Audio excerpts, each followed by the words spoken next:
In the winter of 1879, a government linguist sat in a cold room in Indian Territory writing down sentences in a language almost nobody in Washington could read. The people speaking to him had gone to war with the United States 6 years earlier. They had lost. They were prisoners, shipped 1,500 miles from the lava beds, where roughly 50 fighting men had held off the army for months. And somewhere between the war stories and the word lists, they told him the sky was solid, that there was a country up there with people living in it, and that the road between here and there had been walked before and could be walked again by anyone who knew where it started. He wrote it down, then he filed it under mythology. That filing decision is the whole story, not the sky cities, not the beings. The decision made by educated men in a specific decade for specific reasons about which category a piece of human testimony belongs in. Because once something is called a myth, nobody has to answer for it anymore. Nobody has to check it. It sits in a book, respectfully preserved, permanently harmless. I have to pause here for a second. Because what I just described, that is one case from a much larger pattern. There are 35 documented cases in a document I put together. Different cities, different decades, different types of evidence. Every single one follows the same sequence: discovered, documented, acquired, disappeared. I could not fit all of it into a video. It's in the pinned comment below. Find it before we continue. So let's go back and look at what was actually said, who said it, what condition they were in when they said it, and what happened to that testimony the moment it entered the archive. To understand any of this, you have to understand what had just happened to the Modoc. They were a small people, and they lived in one of the strangest landscapes in North America. The country around Two Lake and the Lost River, on what is now the border between California and Oregon, is volcanic. Not gently volcanic. It is a field of collapsed lava tubes, black basalt trenches, natural chambers, and passages that run underground for miles. The Modoc knew that ground the way you know the layout of your own house in the dark. In 1872, the government tried to move them onto a reservation with the Klamath, who were relatives and rivals both. A band under a leader the settlers called Captain Jack went back to the Lost River instead. What followed was one of the most lopsided military embarrassments in American history. A group of Modoc fighters, never more than about 60 men, moved into the lava beds and held that ground against more than 1,000 soldiers for roughly 5 months. They killed a serving general during a peace conference. The army brought in artillery and could not dislodge them because artillery is useless against people who live inside the rock. The war ended in 1873. 4 Modoc men were hanged. The survivors, 150-odd people, were loaded onto trains and sent to the Quapaw Agency in Indian Territory, which is now northeastern Oklahoma. Wet country to dry country, volcanic uplands to prairie. Almost immediately they began to die of malaria and of what the agency reports call, with a kind of bureaucratic flatness, general debility. Hold on to that image. A people who had just lost a war, lost their dead, lost their landscape, and were being counted every year by an agent who watched their numbers fall. That is the condition of the witnesses. Everything they said afterward was said from inside that. And this is exactly when the ethnographers arrived. Albert Samuel Gatet was a Swiss-born linguist working for the American government, and by the late 1870s he was deep into the Klamath and Modoc languages. He was good. He was genuinely, unusually good, and he was not a romantic. He wanted grammar. He wanted verb paradigms and case endings and a dictionary, and the way you get those is by collecting long stretches of natural speech, so he collected stories. Not because he cared about the stories, because stories are where the grammar lives. That accident is why we have anything at all. His main sources included Modoc speakers who had survived the war, among them the woman the settlers called Toby Riddle, who had served as an interpreter during the peace negotiations and who spoke both languages fluently. She had stood in the middle of that catastrophe. She had watched it happen from both sides of the language barrier, and she was, in a very literal sense, the channel through which Modoc cosmology reached the printed page. Think about what that means for a second. Everything we are about to discuss passed through a translation performed by a woman who had every reason to be careful about what white men wrote down and what they did with it afterward.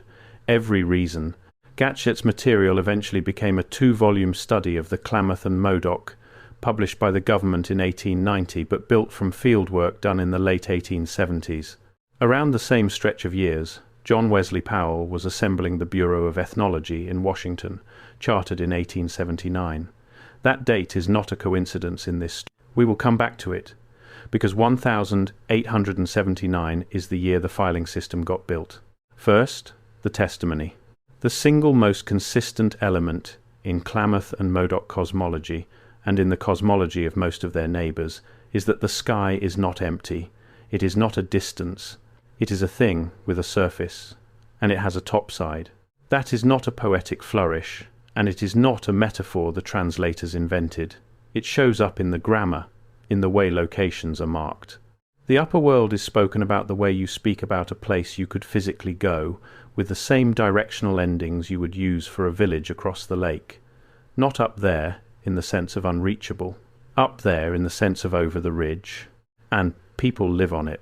The stories describe an inhabited country above, with its own settlements, its own social order, its own chiefs and quarrels and marriages.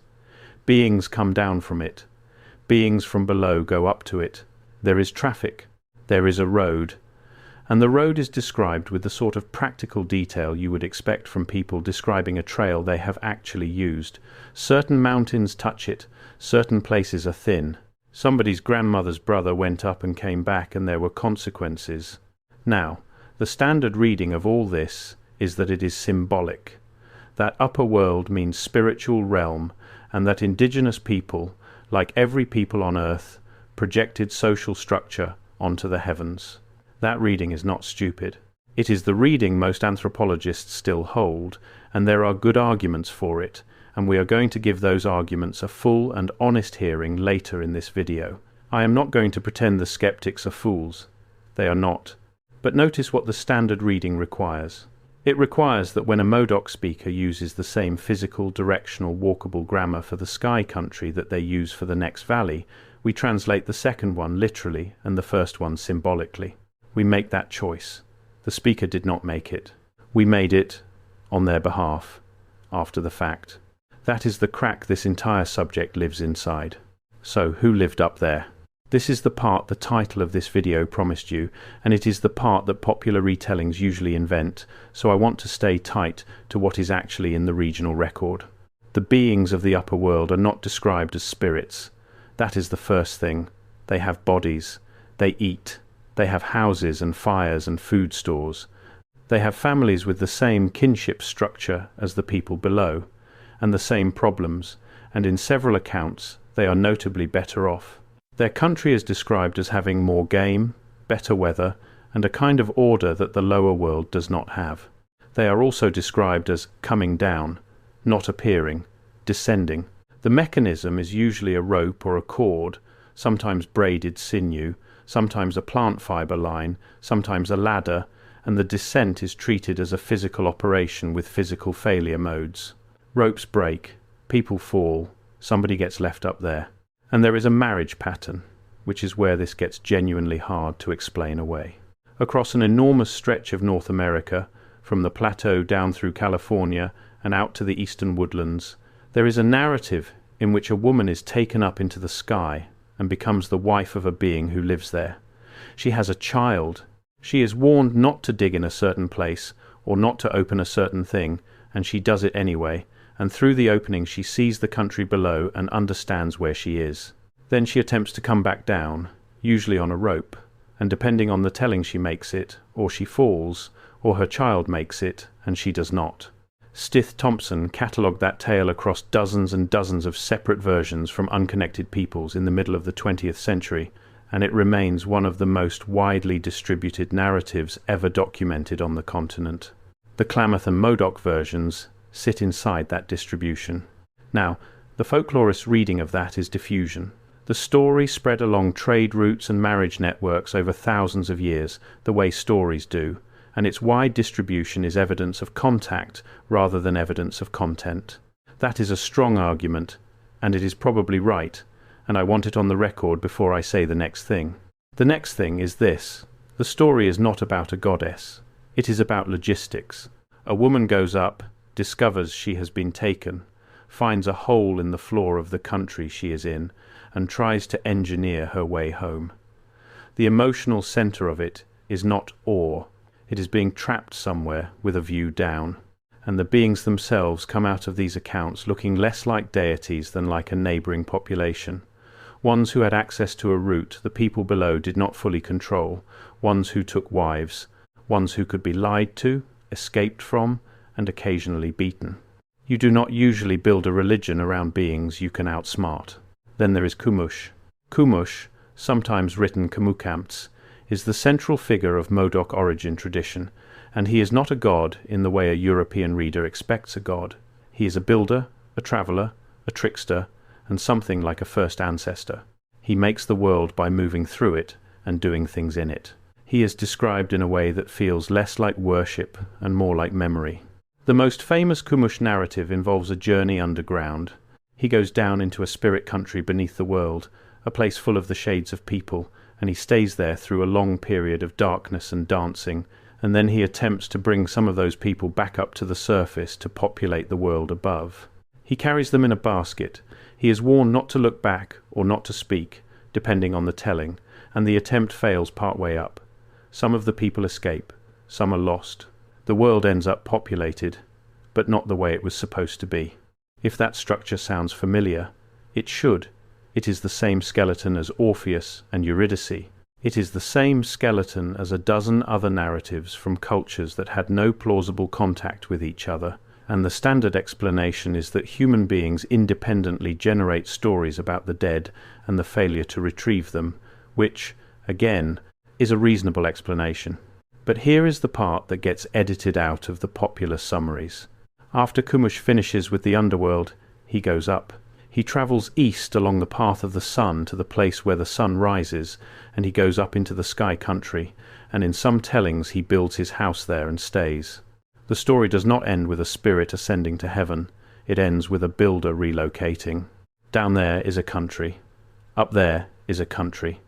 This one in the middle is the one that got made badly, by an ancestor who was working with damaged material and did not quite pull it off. That is a strange thing for a people to believe about themselves. That is not a triumphal cosmology. That is a cosmology of aftermath. Which brings us to the mountain. You cannot talk about this region without talking about Shasta. It sits on the southern horizon of Modoc country, 14,000 feet of stratovolcano, visible for 100 miles in clear weather, and it is genuinely, physically dominant in a way that photographs do not communicate. When it snows on Shasta and the light is right, the mountain looks like it is made of something other than rock. The traditions of the peoples around that mountain, and this includes Modoc, Shasta, Wintu, Achamawi and others with regional variation, consistently describe it as inhabited. Not sacred in the vague sense, occupied. There are accounts of a chief of the upper world coming down onto the mountain, of the mountain being hollow, of smoke rising from it because someone was home, and of a strict prohibition on going above a certain height because the country above that line was not yours. That last detail is the one that always stops me. A prohibition on altitude, a boundary that runs horizontally through the air.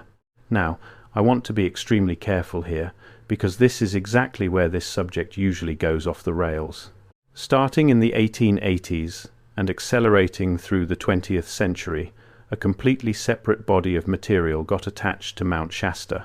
Theosophists, a novel published in 1894 about a hidden race inside the mountain, later the Lemurian material, later still the Crystal City and the tunnel networks, and the whole apparatus of modern esoteric Shasta lore.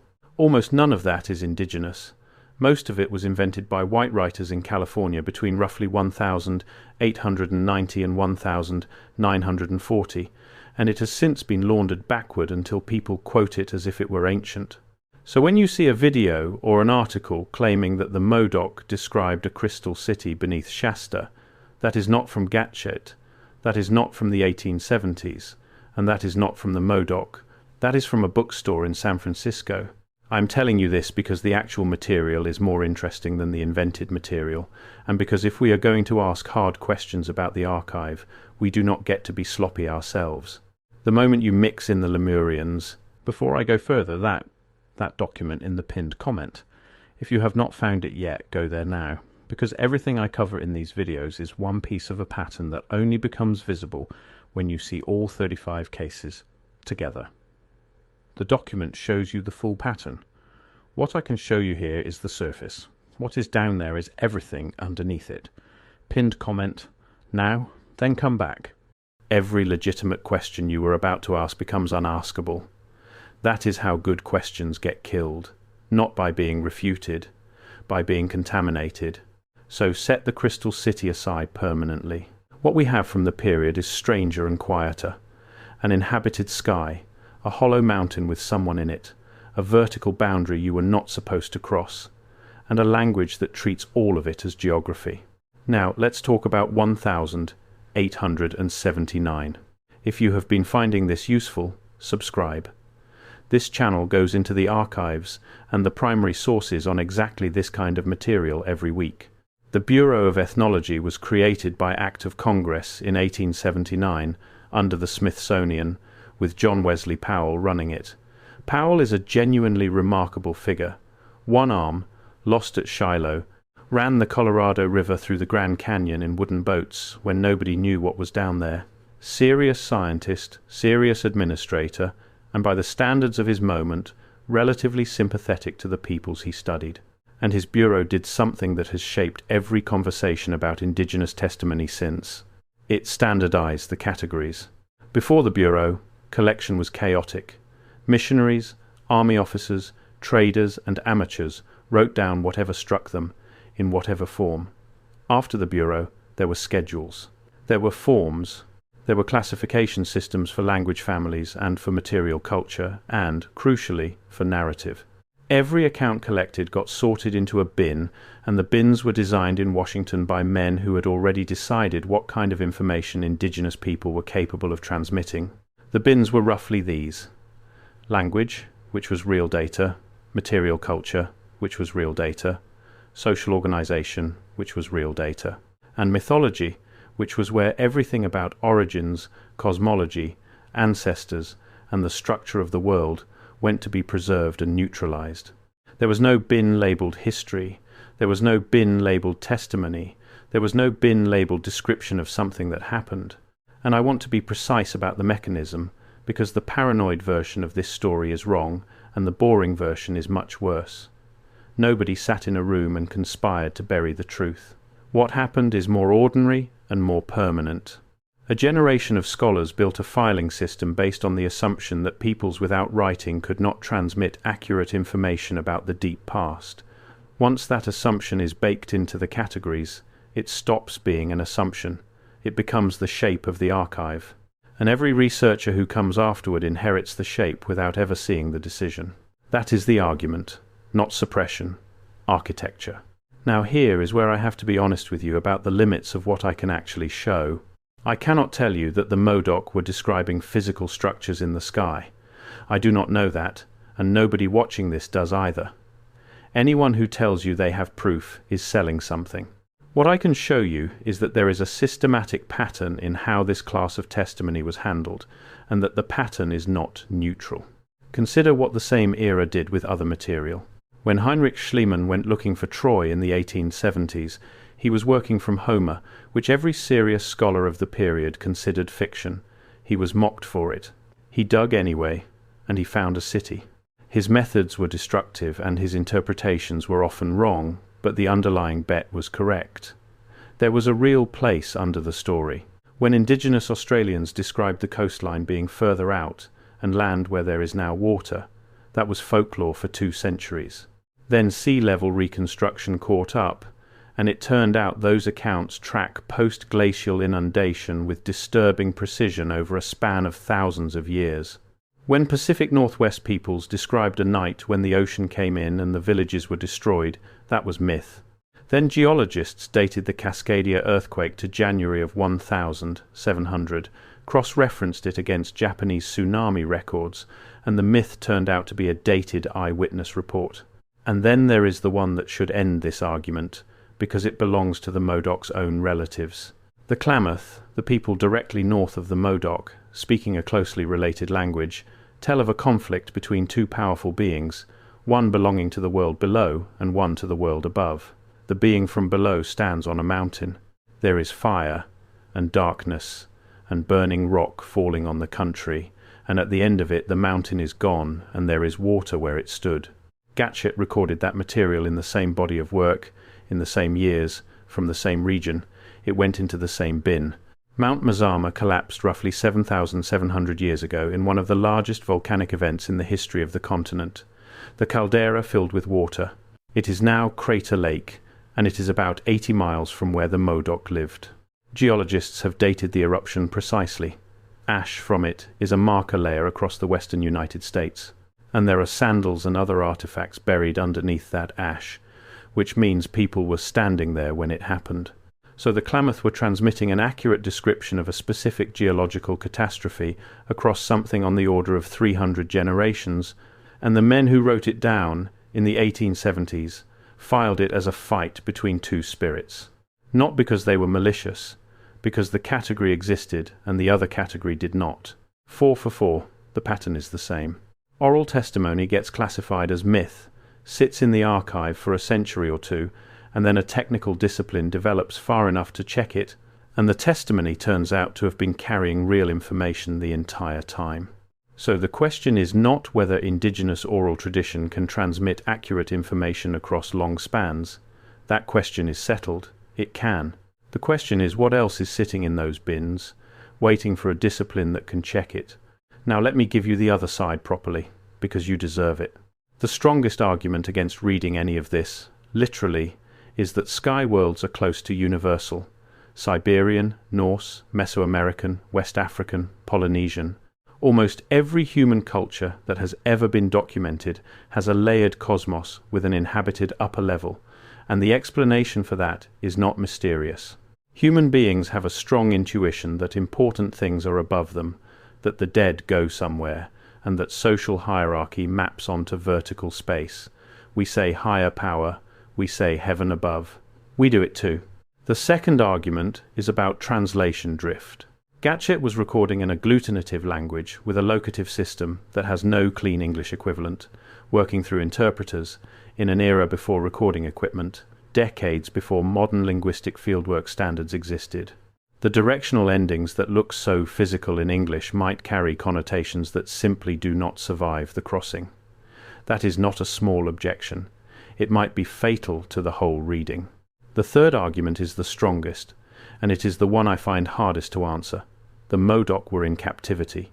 They had lost everything. Their population was collapsing. Stories told under those conditions change.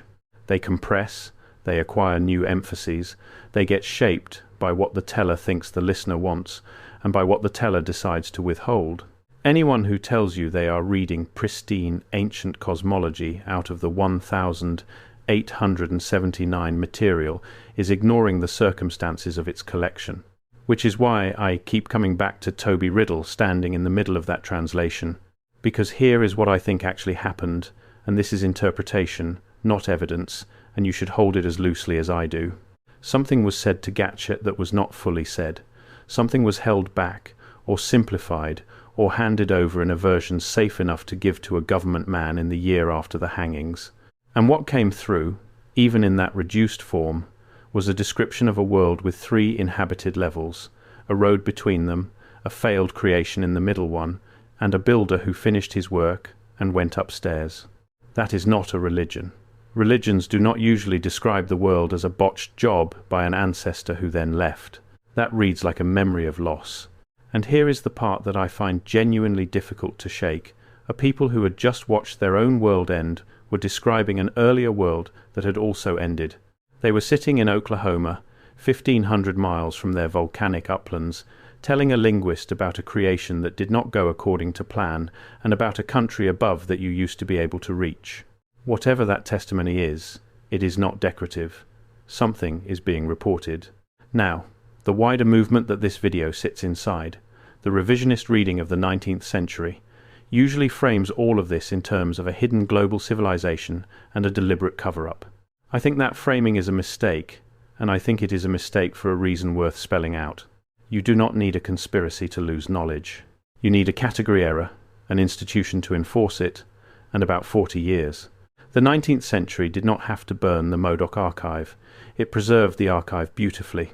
Gatet's volumes are still there, still readable, still in libraries, and that is exactly why nobody looks at them with fresh eyes. They are solved, they are shelved, they are mythology, and mythology is a closed file. The most effective way to make something invisible is not to destroy it. It is to publish it under the wrong heading. And that heading was chosen in 1879 by men who were, by their own lights, doing careful and respectful work, and who could not conceive of a Modoc as a witness, only as a specimen. There is a small, ugly detail that makes this concrete. The agency reports from Indian territory in those years count the Modoc the way you would count livestock. Births, deaths, able-bodied males, acres under cultivation. In the same decade, in the same government, another office was carefully transcribing their cosmology in phonetic notation. One office treated them as a population. The other treated them as a text. Neither office treated them as people who might know something the government did not. So what do we do with this? Not believe it. That is not what I am asking. I am asking for something harder, which is to hold the material open. To read the 1879 record as testimony of uncertain content rather than as folklore of known content. To notice that the classification happened before the investigation, which is backwards, and that we inherited the result without ever being shown the decision.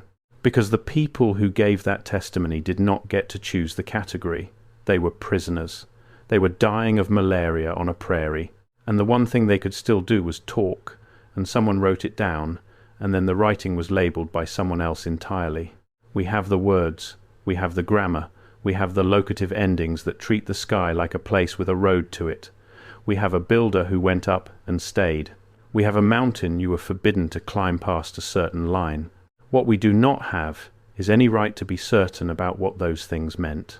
The lava beds are still there, by the way. You can walk them. The caves and the collapsed tubes and the black trenches where 60 people held off an army are a national monument now, with parking and interpretive signs. Most visitors go for the war. They stand where Captain Jack's stronghold was and read about the artillery and the peace commission and the hangings. Almost nobody goes there thinking about the sky. The interpretive signs down there do not mention it, and there's no reason they would, because that is simply not what this ground is famous for anymore. But those same people, in that same ground, before any of it happened, looked up and did not see an empty distance. They saw a floor, and they described what was on the other side of it in the plain, practical, directional language you use for somewhere you have actually been.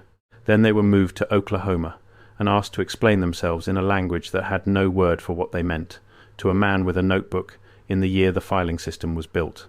The record is still open. Almost nobody has read it since. If you want the next piece of this, the Klamath material Gatet collected alongside the Modoc goes further, and in some places it goes somewhere much stranger. That breakdown is on screen now. Subscribe, and I will see you in it.